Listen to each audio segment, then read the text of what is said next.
नमस्कार, खबर भोजपुरी में आप सभी का स्वागत है। आज हम आपको एक परिचय कराते हैं एक महान व्यक्ति से जो संत हो चुके हैं।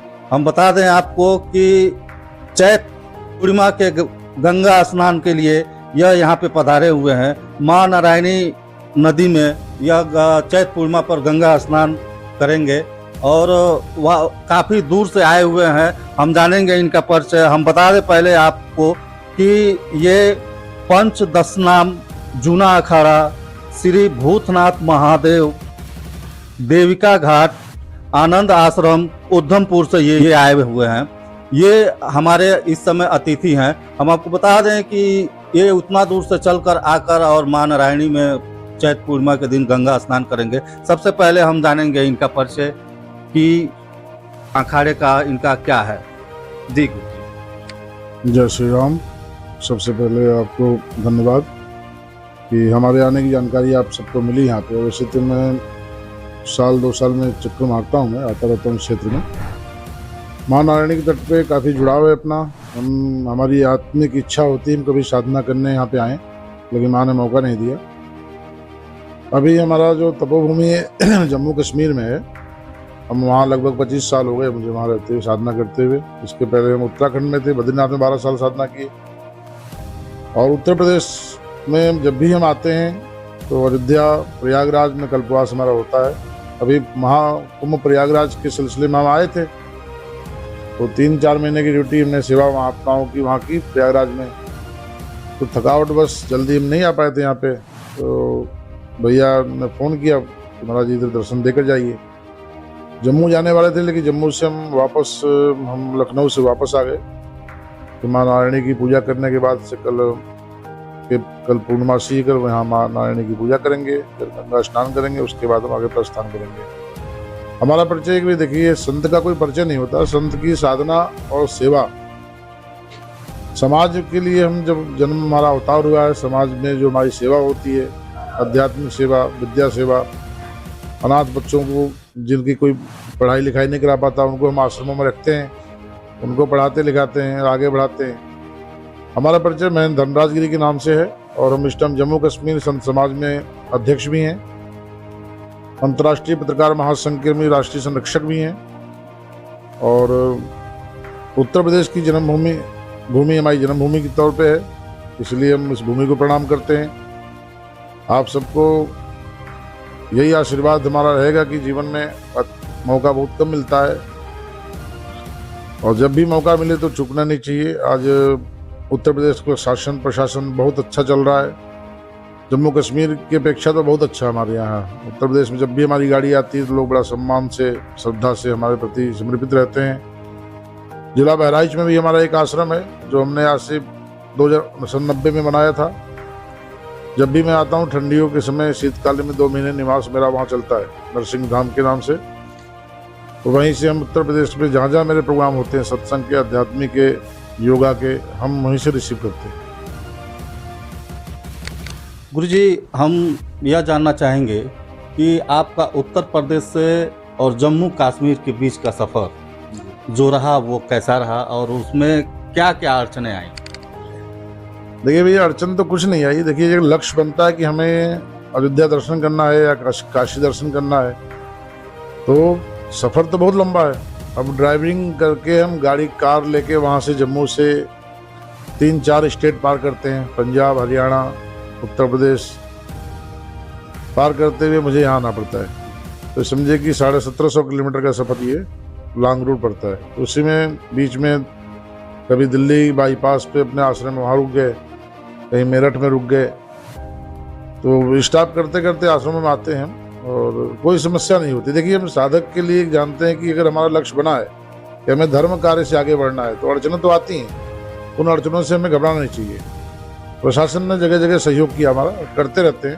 भाई महात्मा गाड़ी जा रही है तो सबको प्रोटेक्शन मिल जाता है, कोई समस्या नहीं आती। भक्त लोग हर जगह हमारा सेवा सत्कार में लगे रहते हैं। तो हम तो कहते हैं कि उत्तर प्रदेश और जम्मू कश्मीर के बीच में कोई समस्या ऐसी नहीं है। भाई आपस में जब भी आप जाएँ मिलें, रोडें अच्छी हैं, बहुत अच्छी सुविधा है। पहले ही सुविधाएं बहुत कम थी जब हम उत्तर प्रदेश में आते थे, आज से 10 साल पहले, तो रोडें भी ख़राब थी, उतने फ्लाईओवर सब व्यवस्था नहीं, जाम की समस्याएं होती थी।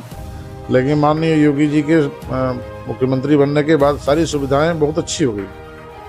और हम तो कहेंगे आज जब भी गुजरात से, राजस्थान से हमारे सेवक भक्त आते हैं दूर दूर से, तो पहले उत्तर प्रदेश के नाम से डरते थे कि वहाँ जाएंगे तो कहीं लूट न लिए जाए, लेकिन अब वो इतना खुशी से आते जाते हैं, अपनी प्राइवेट गाड़ियों से आते जाते हैं, कोई भी प्रशासन डिस्टर्ब नहीं करता है, कोई समस्या नहीं होती। धन्यवाद करेंगे आज सरकार को, गवर्नमेंट को। जी गुरुजी, मैं यह चाहूँगा कि कल चैत पूर्णिमा के दिन काफ़ी भारी मात्रा में श्रद्धालु यहाँ गंगा स्नान करेंगे। उन आने वाले श्रद्धालुओं को और गंगा स्नान करने वाले श्रद्धालुओं के लिए आपका क्या आशीर्वाद है? देखिए, ऐसा है कि आशीर्वाद तो आपने बहुत अच्छी बात कही। पूर्णिमासी का स्नान, चैत्र पूर्णिमासी का बहुत बड़ा महत्व है। जैसे हम प्रयागराज में महाकुंभ का महत्व मानते हैं, वैसे चैत्र रामनवमी के बाद जो स्नान पूर्णिमा का होता है, ये भी अमृत योग है। इसमें जैसे महाकुंभ के पर्व पे हम लोग 3 स्नान करते हैं, तीनों अमृत योग माना जाता है, ऐसे ही चैत्र पूर्णिमासी का जो स्नान है सभी श्रद्धालुओं के लिए पूर्ण श्रद्धा के साथ माँ नारायणी का जाप करते हुए, नारायण के नमो भगवते वासुदेवा का जाप करें, राम नाम का जाप करते हुए, जितनी जिसकी श्रद्धा हो, 11 डुबकी, 21 डुबकी, जो लगा सके, अन्न का दान कर सके, सफ़ेद वस्त्र का दान कर सके, माँ नारायणी का के चरणों में आए। और हम जानते हैं कि साक्षात पूर्णिमासी के दिन नारायण जो हैं माँ नारायणी में वास करते हैं, शास्त्रों के अनुसार प्रमाण ये मिलता है। तो हम ये चाहेंगे कि जितने भी आप लोग श्रद्धालु यहाँ पे नज़दीक हैं, और अगर कोई दूर से भी आना चाहे तो उसका भी स्वागत है, आइए आप लोग। और यहाँ पे माँ नारायणी की हम भी कल स्नान करने जा रहे हैं वहाँ पे, और माँ के चरणों में स्नान, पूजन, हवन आदि करेंगे हम, तो आप सबको ही करना चाहिए। जी गुरुजी, मैं एक बात और जानना चाहूँगा कि जो कल चैत्र पूर्णिमा का गंगा स्नान लगने वाला है, उसका मुख्य क्या चीज़ है कि जो श्रद्धालु आए वो करें जिससे उनका उद्धार हो? देखिए, स्नान का जो मुख्य उद्देश्य ये होता है कि जैसे हम जल से स्नान करते हैं, तो जल से तो हम बाहरी अंगों को धो सकते हैं, लेकिन इसका आध्यात्मिक जुड़ाव भी है कि जल शीतल होता है, स्वस्थ होता है। ऐसे हम जल के साथ जो भी शरीर के बाहरी शरीर के मैल को धोते हैं, ऐसे हमारे अंदर जो आत्मिक अवगुण हैं उन्हें भी नष्ट करना हमारा जीवन का लक्ष्य बनना चाहिए। हम जैसे डुबकी मारते हैं, भगवान का नाम जपते हुए डुबकी मारें, और जो हमारे पाप हैं, जो अवगुण हैं, जिससे हमारा परिवार, गृहस्थ जीवन तबाह हो रहा है, नष्ट हो रहा है, पति पत्नी में नहीं बनता है, वो दुखी हो रही है कि भाई आप गलत कार्य कर रहे हैं। तो अगर आप मदिरा का सेवन करते हैं जिससे परिवार दुखी है, आप कोई नशा करते हैं, किसी प्रकार का नशा, गृहस्थ जीवन में किसी प्रकार का नशा जो है ये मान्य नहीं होता है।